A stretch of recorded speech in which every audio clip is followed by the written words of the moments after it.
Hello, আসসালামু আলাইকুম। সকল কবুতর প্রেম ভাইদের জানাচ্ছি আসসালামু আলাইকুম। আশা করি সকলে আছেন, আলহামদুলিল্লাহ ভালো। এই যে আমার এই জোড়া, এই যে আজকেও এক ডিম দিল।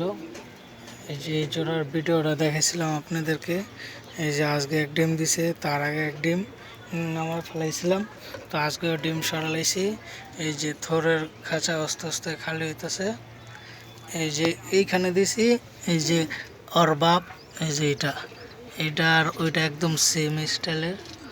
এটা হচ্ছে বাপ, এটা হচ্ছে ছেলে। এটা আসলে আগে এই যে কোনা, এখান থেকে আবার নিচে আপনার ডাউন করছি। তো এই যে এইখানে ওর নর সরাই দিছি, আর এই যে নরের ওইটা ওর নর সরাই দিছি। সব আস্তে আস্তে থোরগুলা ভেঙে ফেলাম। তো এখন সামনে যে ইয়াটা চলতেছে এই কারণে আর কি, আর থরে রাখবো না, শীতের সিজন আয়া পড়তেছে। তো এই যে আমার এই বাচ্চাটা মাশাআল্লাহ অনেক সুন্দর হয়েছিল। মানুষের নজর লেগিয়া পা নিয়ে ওখানে দাঁড়াইতে পারে না। এই যে দেখতে পাচ্ছেন সুস্থর মতন হয়েছে গা। তো যাই এখান থেকে ভিডিওটা দেখেন, সবাই লাইক শেয়ার দিবেন, আর নিজে 5 ওয়াক্ত নামাজ পড়বেন, অন্যকে নামাজ পড়ার জন্য আহ্বান জানাবেন। ভালো থাকবেন, আল্লাহ হাফেজ, আসসালামু আলাইকুম।